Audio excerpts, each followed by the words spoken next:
हमसे जब कोई गलती होती है या खुदा ना खास्ता कोई छोटा मोटा, तो हम यकीन माने रात को नींद भी नहीं आती। ऐसा लीडर ऑफ द अपोजिशन है माशाल्लाह, जिसने 3 ऐसी बातें की हैं जो उनके घर से शुरू होती हैं। पहली, उन्होंने आमरीयत की बात की। सर मैडम स्पीकर, आमरीयत की बुनियाद रखने वाले दादा अब्बू थे। नैब की बात की, नैब की बुनियाद रखने वाले दादा अब्बू थे।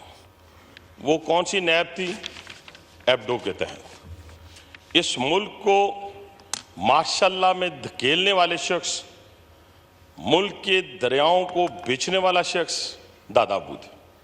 तो वो आज हमें सबक सिखा रहे हैं कि नैब ने ये किया, फलां ने ये किया, ढींग ने ये किया। हम आपकी बात मान लेते हैं, लेकिन ज़रा अपने गिरेबान में झांकें कि आपने क्या क्या किया। यहाँ तो 4 दिन के लिए जेल जाते थे तो इनके सांस फूल जाते थे, मास्क लगाए होते थे जैसे मरने लगे हैं। एक एक शख्स जो था वो परेशान था। आप देखिए, कोई दौड़े लगा रहा है, कोई व्हीलचेयर पे पड़ा हुआ है, कोई लीडर जो है वो जेल जाने लगा है तो उसने कहा कि पूरा मुल्क आग लगा दो। इधर देखिए जनाब स्पीकर, इस पार्टी के अंदर एक बेटी को बाप के सामने गिरफ्तार किया जाता है। एक ऐसे शख्स को जो मुल्क के सबसे बड़े सूबे का वजीर कानून रहा हो, लीडर के कहने के ऊपर, इनके लीडर के कहने के ऊपर, जो आज उस जेल की काल कोठरी में पड़ा हुआ है जहां हमें डाला करता था। 15 किलो हीरोइन रखी जाती है। आज ये डिमांड की गई जनाब स्पीकर, मेरे केस में डिमांड, हुकूमत में नहीं थे। आज जिनको गालियां देते हैं ना ये लोग, जिनको वालिद कहते थे, आजकल मेरे एक भाई ने जो माशाल्लाह दुरूद शरीफ पढ़ने में बहुत माहिर हैं, दुरूद शरीफ पढ़ने के बड़े तकाजे हैं, खुदा के लिए उन तकाजों को भी पूरा कर दें कि सच बोला करें। आप तो आर्मी चीफ को मैं नाम लेता हूं, वालिद का दर्जा देते थे। आज आप वालिद ने क्या कहा? Keep it up, well done. जब हमारे, एक मैं वाक्य आपको सुनाता हूं ताकि शायद इनको ठंड पड़ जाए, छोटी छोटी बातें लेके बैठे हुए हैं। स्पीकर, इनको शौक था तस्वीरें लेने का। कभी राना सनाउल्लाह के सेल की तस्वीर, कभी हमें कैदी कपड़े पहनाने की तस्वीर। हमें तो खाने को देसी मुर्गी नहीं मिली, हमें तो 90 फुट का सेल नहीं मिला, हमें तो 6x6 का मिला, हमें तो घर से खाना नहीं मिला। क्या हम चीखो चकार की? क्या हमने चीखो पुकार की? क्या हम रोए? क्या हमने मुल्क को आग लगाई? आप 9 मई की बात करते हैं। 9 मई के जिम्मेदार सिर्फ और सिर्फ एक दहशतगर्द तंजीम है, उसका नाम पीटीआई है। इसके अलावा कोई जिम्मेदार नहीं है, उसके अलावा कोई। तशरीफ अभी तो आप प्लीज तशरीफ अभी रखें। तो मैडम मैंने शुरू किया, आप बात कर लीजिएगा। अभी तो मैंने, आप तशरीफ रखें। अभी तो मैंने कहा ही कुछ नहीं। मैडम मैंने कुछ कहा ही नहीं। अभी आप स्पीच करेंगे ना? मैडम मैंने कुछ कहा ही नहीं। आप स्पीच करेंगे ना? अभी आप स्पीच करेंगे अभी? मैडम उसमें बात करिएगा। अच्छा मैडम मेरी बात सुने। चले दहशतगर्द, चले इस तरह। आप बैठ जाएं। अच्छा मैडम एक और बात, मैडम एक और बात, तशरीफ रखें। शाबाश, बैठ जाएं। अच्छा मैडम मेरी बात सुने। आप बैठ जाएं, आप बैठ जाएं, आप बैठ। अच्छा मैडम मेरी बात सुने, आप बैठ जाएं। चले इस तरह करते हैं। अच्छा सुने मैडम, एक और बात कर लेते हैं। आप बैठ जाएं, मैं इनकी तसल्ली के लिए, बैठ तो जाए ना, इनकी तसल्ली के लिए एक और बात कर लेते हैं। आप बैठ जाएं। चले जी, इंतशार पसंदी पे मबनी, दहशतगर्दी पे मबनी, ठीक है जी। अब हुआ क्या सर? मैडम 9 मई को ये कहते हैं हमने कुछ नहीं किया, हमने कुछ नहीं किया। वो हम नहीं थे, वो हम नहीं थे जिन्होंने कहा था। प्लीज सुने, प्लीज आप भी अभी स्पीच अच्छा करेंगे वैसे ना? मुझे जो चीखे चलाए ना, मुझे मजा बड़ा आता है ये। वैसे मुझे, मैं इसको एंजॉय करता हूँ। तशरीफ रखिए। मैं इसको एंजॉय करता हूँ, मैं इसको एंजॉय करता हूँ। इस तरह नहीं चलेगा हाउस। आप स्पीच कर लीजिएगा, आप स्पीच कर लीजिएगा। अच्छा आप ना, आप सुने मैडम, इस तरह नहीं लड़ाई करें आप लोग। प्लीज स्पीच कर लीजिएगा ना। हाँ, उसमें बात कर लीजिएगा। मैडम हमने सारी बातें इनकी सुनी। प्लीज बैठ जाएं। सारी बातें इनकी सुनी मैडम, सारी बातें सुनी। तो इनमें भी हौसला होना चाहिए। हमने सारी बातें इनकी सुनी, कोई आवाज नहीं लगाई। मैं फिर अर्ज कर रहा हूं, 9 मई के ऊपर मैडम कोई जुडिशियल कमीशन नहीं बनना चाहिए किसी किस्म का, कोई मुआफी का ऐलान नहीं होना चाहिए। जो लोग GHQ पे चढ़ दौड़े, जिन्होंने कोर कमांडर हाउस को आग लगाई, जिन्होंने शोहदा के मुजस्समों को तोड़ा, ये सारों से कस्में उठवाते हैं। इन सब से कस्में उठवाएं, इनके अंदर पाकिस्तान के लिए मोहब्बत है, उठवाएं इनसे कसम। ये सारे कस्में उठाएं, ये सारी कसम उठाएं, सारे उठाएं। देखिए मैडम, आधों ने उठाई है मैडम, देखें आधों ने उठाई है।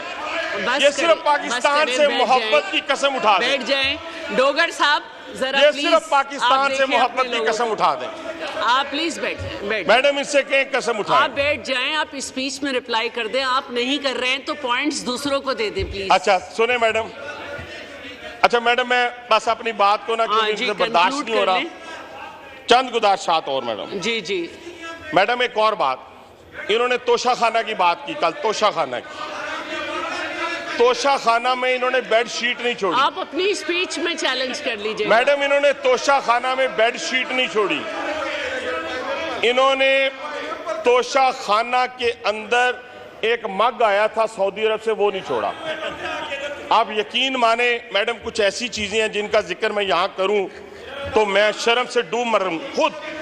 यानी ऐसी चीजें भी तोशाखाना से ले गए हैं जो ममनुआ है, जो ममनुआ चीजें थी वो भी तोशाखाना से ले गए। अब उसके बावजूद अगर ये शोर मचाएं तो मुझे इन पे अफसोस है। मैं सिर्फ एक ही बात करूंगा।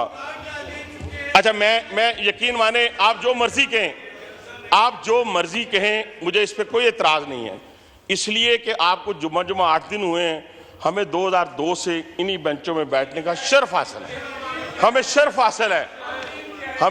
हासिल है। और मैं देखे ना, आपने अल्फाज इस्तेमाल किए, यकीन माने हमने किसी चीज पे पाबंदी नहीं लगाई। जनाब स्पीकर, जो चीजें चाहिए थी जेल में, चाहिए, यानी ट्रेडमिल हो, मुर्गी हो, ममनुआ अशिया हो, हर चीज हमने फराम की है। तभी तक तो अभी हैं वहां पर वो। अगर वो ये चीजें ना पहुंचे उनके पास तो वो कैसे सरवाइव कर सकते थे? ठीक है, अब इसमें और यकीन माने ये सारे खुश हैं इस चीज के ऊपर, ये सारे खुश हैं, इनको कोई परेशानी नहीं है कि वो जेल में पड़े रहें या बाहर आए, इनको कोई परेशानी नहीं है। जनाब स्पीकर, इनमें कोई परेशानी नहीं है। अच्छा, एक और मैडम, यकीन माने मैडम, कंक्लूड कर लीजिए जी। इस मुल्क के अंदर कोकीन का खात्मा हमने किया मैडम, हमने कोकीन का खात्मा किया, हीरोइन का खात्मा किया, चर्च का खात्मा किया, लेकिन हम अडयाला जेल से कोकीन का खात्मा नहीं कर सके। ये मैं आपसे माजरत खाऊं इसके ऊपर। इसीलिए मैडम स्पीकर, एक और बात की यहाँ पे अनवारुल हक काकड़ साहब के हवाले से, और फिर फार्म 47 की, जैसे मेरे भाई अमीर मुकाम ने कहा, जो इस पे गुजरी, इसके खानदान पे गुजरी, वो भी दुनिया जानती है। लेकिन आप यकीन माने मैडम स्पीकर, काकड़ साहब के हवाले से उन्होंने 47 की बात, मुझे तो आज तक 45 के अलावा 47, 48, 49 का पता ही नहीं था। ये तो वो कासम सूरी आपकी जगह पे बैठा रहा पूरे 5 साल स्टे ऑर्डर के ऊपर, पूरे 5 साल। वो बाद में पता चला कि अब जाके पता चला कि वो 47 पे बैठा रहा, उसके पास 45 नहीं थे। अच्छा, हमारे पास 45 हैं, 47 हैं, 46 हैं, 48 हैं, 49 हैं, इसका आपसे क्या ताल्लुक क्या है? आप कोई ट्रिब्यूनल हैं? आप क्या हैं? आप तो वही है ना जो 2013 में कहते थे इलेक्शन जो हैं वो फेयर नहीं हुए। 2018 में कैसे फेयर हो गए? अब्बू के साथ, अब्बू की मौजूदगी में फेयर, अब्बू ना हो तो आप फेयर। याद रखिएगा, आप इतने गैर महफूज हो जाएंगे कि आप उसी तरह माफिया भी मांगेंगे, चढ़ के मुर्गे की तरह अजान भी देंगे, कोई आपकी बात नहीं सुनेगा। तो इसलिए ना गालियां दें अपनी फौज को, ना गालियां दें अपनी अदालतों को। आपको जज वो अच्छा लगता है जो आपके हक में फैसला करे, आपको जनरल वो अच्छा लगता है जो आपको इक़्तिदार दे दे। जब वो कहें हम सियासत में नहीं है तो आप उसको मानने के लिए तैयार नहीं हैं।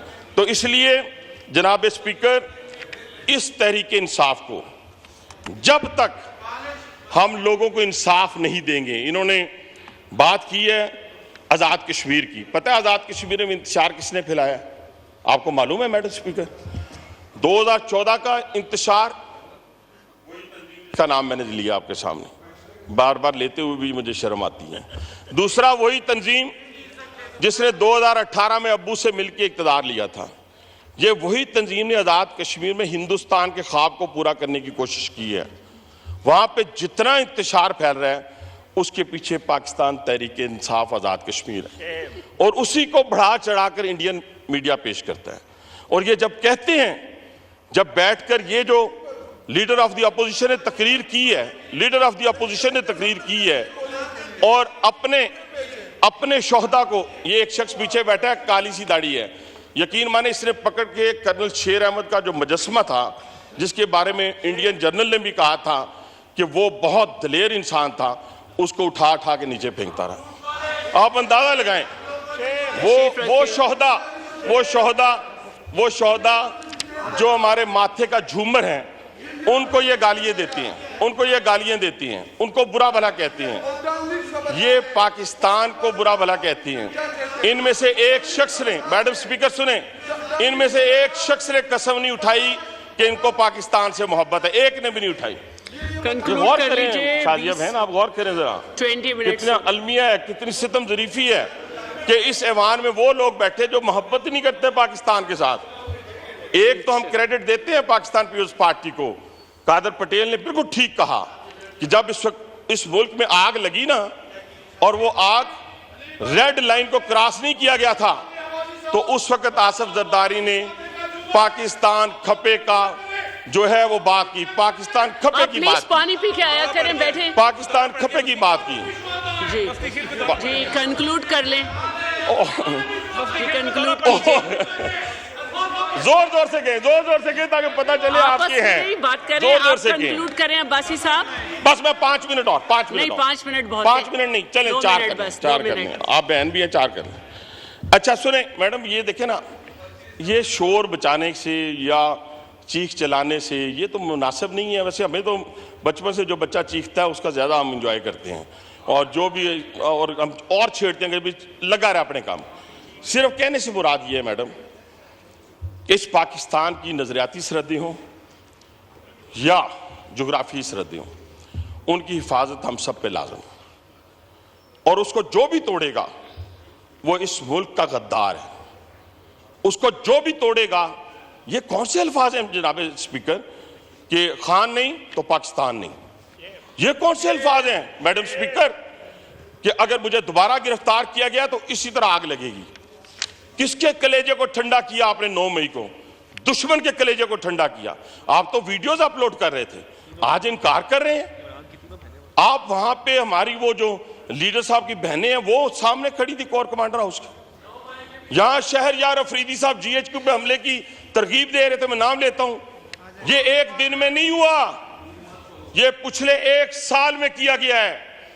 ज़हन बनाए गए, ज़हन हमारे खिलाफ नहीं बनाए गए, नून लीग के खिलाफ नहीं बनाए गए, पीपुल्स पार्टी के खिलाफ नहीं बनाए गए, उस इंस्टीट्यूशन के खिलाफ बनाए गए जिसने 16, हाँ बिल्कुल ठीक है, बिल्कुल ठीक है, बिल्कुल हमें फख्र है, हमें फख्र है मेरी जान, हमने माफिया नहीं मांगी, हमें फख्र है, हमने जेलें देखी, माफिया नहीं मांगी, माफिया नहीं मांगी।